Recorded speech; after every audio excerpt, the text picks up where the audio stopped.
Assalamualaikum warahmatullahi wabarakatuh. Kawan-kawan sekalian, kembali kita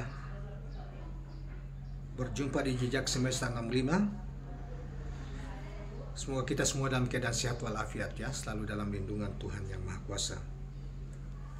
Para pemirsa yang berbahagia, pada kesempatan ini kita akan membicarakan atau saya menghadirkan satu lagi isu tentang calon wakil presiden, bakal calon wakil presiden, para kandidat presiden yang ada sekarang, yang terjadi sekarang, yang sebagaimana kita ketahui itu ada yang dominan sekarang ini adalah Anies Rashid Baswedan, kemudian Prabowo Subianto dan Ganjar Pranowo. Kemungkinan bisa ada yang muncul yang lain, misalnya Erlangga Hartarto berkoalisi dengan PAN misalnya, Golkar dan PAN misalnya, bisa saja. Tetapi yang dominan hari ini adalah tiga calon ini, dan ketiga-tiganya ini belum ada punya pasangan sebagai cawapresnya. Ada misalnya Nasdem beberapa waktu lalu mengatakan bahwa akan diumumkan sebelum tanggal 16, tapi ternyata kemarin ketika peristiwa tanggal 16 apel siaga perubahan itu tidak diumumkan juga. Jadi ini strategi lah masing-masing untuk saling intip, mana nih Ganjar ngambil siapa, kemudian Prabowo ngambil siapa, Anies ngambil siapa, gitu saling intip. Dengan begitu maka mereka punya preferensi untuk menentukan capres siapa. Tetapi kawan-kawan sekalian, yang kita berita terkait dengan soal analisa para capres ini, kita kali ini juga masih tetap mengambil berita dari oposisi cerdas kali ini yang terkait dugaannya dianggap bahwa sosok seorang cawapres terkuat Anies Rashid Baswedan. Yang pada kesempatan ini kita akan coba bacakan analisa dan uraian mereka, dan nanti kemudian kita tahu siapa yang mereka maksudkan. Tentu dengan kutipan-kutipan narasumber yang tersedia yang mereka hadirkan di dalam tulisan ini. Nah kawan sekalian, baiklah, sosok bakal calon presiden Anies Rashid Baswedan masih tanda tanya, namun beberapa sinyal mulai terkuak. Hal ini jadi sosok bakal calon wakil presidennya dari Anies Rashid Baswedan. Hal ini ditegaskan oleh Wakil Ketua Umum Partai Nasdem Ahmad Ali akhir pekan lalu. Ia menunjuk Ketua Umum Partai Demokrat Agus Harimurti Yudhoyono berpeluang, katanya. Makanya kita tidak pernah mau berbicara tentang AHY. Kalau ditanya AHY, Ketua Umum Partai Demokrat Agus Harimurti Yudhoyono berpeluang jadi cawapres Anies sangat besar, katanya. Meski demikian, ia tetap menyerahkan keputusan akhir ke Anies Rashid Baswedan, mantan Gubernur DKI Jakarta itu. Ia yakin memiliki pertimbangan sendiri seolah siapa sosok cawapres yang akan menemaninya bertarung di Pilpres 2024 yang akan datang. Kita konsisten untuk memberikan mandat itu kepada Anies Rashid Baswedan untuk memilih siapa cawapresnya, kata Ahmad Ali. Selanjutnya dikatakan, namun kewenangan yang diberikan dan siapa yang ditunjuk itu harus bisa dijelaskan secara empiris, secara saintifik, mengapa memilih seseorang sebagai cawapresnya, katanya. Sebelumnya sejumlah nama yang beredar sebagai calon cawapres Anies, termasuk Khofifah Indar Parawangsa, Sandiaga Uno, Yeni Wahid, Andika Perkasa, Ahmad Heriawan, Ahmad Saihu, Salim Assagaf Al-Jufri, dan Ridwan Kamil. Dari jumlah nama tersebut, dua tokoh perempuan Nahdlatul Ulama, Khofifah dan Indar Parawangsa maupun Yeni Wahid, disebut-sebut menjadi kandidat kuat, namun sinyal itu berubah. AHY yang dikatakan sebagai calon terkuat cawapres Anies, sinyal menguat setelah putra Presiden ke-6 RI Susilo Bambang Yudhoyono itu menyambut kedatangan Anies di Bandara Internasional Soekarno-Hatta usai pulang haji, begitu juga saat keberangkatannya. Saya kira itu semacam kode keras bahwa AHY lah yang paling dekat nama yang dikantongi Anies untuk dijadikan sebagai pendamping di Pilpres 2024 yang akan datang. AHY sendiri tak memberi sinyal jelas soal ini, namun ia berharap deklarasi cawapres Anies segera diumumkan secara terbuka ke publik, katanya.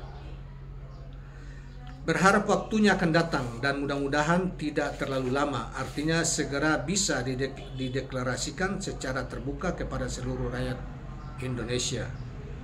Saya selalu ingin berprasangka baik, saya ingin selalu mempersiapkan diri dalam apapun tugas dan harapan rakyat. Itulah mengapa saya akhirnya mengakhiri pengabdian di TNI dan masuk dalam dunia politik dan juga ke masyarakat, karena saya ingin mempersiapkan diri menjadi bagian dari itu, katanya. Nah, itulah kawan-kawan sekalian berita dan analisa beberapa kalangan yang dimuat oleh di oposisi cerdas dan barusan kita bacakan itu, saudara sekalian. Memang kalau lihat dari itu ya kedekatannya, komunikasi, apalagi AHY itu juga adalah ketua umum partai Nasdem. Jadi kalau tentu kita Nasdem ya, Partai Demokrat, tentu kita tidak menganggap bahwa bertautnya koalisi ya antara Nasdem, Demokrat dengan PKS itu tidak menganggap bahwa Demokrat mempersyaratkan mesti AHY yang harus jadi cawapres. Tentu bukan itu, kita tidak maksud seperti itu, tetapi dilihat dari komposisi misalnya berbagai aspek ya, termasuk komposisi kalangan muda ya, pemilih muda itu kan 50-an% ya dari total pemilu yang akan datang. Kemudian juga AHY juga yang terpenting adalah dia ketua umum partai itu sebetulnya. Jadi kemudian dia punya cukup populer ya sebagai cawapres, itu cukup tinggi rating capresnya. Jadi dia juga kalau dilihat dari komunitas ya, komunitas etnis ya, komunitas kawasan. AHY itu kan ibunya orang Jawa Tengah, bapaknya Pak Susilo Bambang Yudhoyono orang Jawa Timur. Terlepas dari mungkin kita kemarahan kita terhadap Pak SBY pada masa kepemimpinannya, karena kita anggap beliau ikut serta menzalimi orang-orang tertentu ya, tidak bersih juga tangannya dalam konteks penzaliman terhadap baik itu kepada mantan ketua KPA, KPK dulu Pak Ansarit Azhar, maupun seorang tokoh yaitu ketua umum Partai Demokrat waktu Anas Urbaningrum, yang dapat diduga bahwa SBY dengan perilakunya konferensi pers dari Jeddah dan segala macam itu menunjukkan bahwa kekuasaan ikut bermain di dalam kasus yang didugakan kepada ketua umum Partai Demokrat Anas Urbaningrum waktu itu, dan dianggap di kemudian hari bahwa SBY sebetulnya walaupun cuma namanya Partai Demokrat tetapi sesungguhnya tidak demokratis, karena sesungguhnya partai itu dipersiapkan untuk keluarganya bukan untuk orang lain. Dan itu kemudian tesis itu dapat dibuktikan hari-hari ini. Terlepas dari itu semua ya kawan-kawan sekalian. Nah, itulah kira-kira sehingga analisa kita bahwa kemungkinan besar, saya juga menduga seperti itu, karena ya AHY juga punya kapasitas, dia anak presiden ya, dia ketua umum partai yang papan tengah yang cukup besar. Saya kira bisa jadi dapat diduga bahwa sesungguhnya cawapres Anies itu adalah AHY bukan yang lain. Tentunya sebelumnya karena misalnya Hovifah dan apa itu kan takut maju, ya kan mungkin punya masalah dengan KPK dan lain sebagainya sehingga tidak bersedia jadi kita tunggu saja realnya kayak apa, tetapi itulah perkiraan orang dan saya juga punya keyakinan seperti itu tentang cawapres Anies Rashid Baswedan, karena masyarakat banyak bertanya-tanya kalau sudah proses capresnya sudah begitu panjang jauh, tetapi capresnya belum ada yang mengkristal, masih di semua baik di Ganjar, di Anies maupun di Prabowo.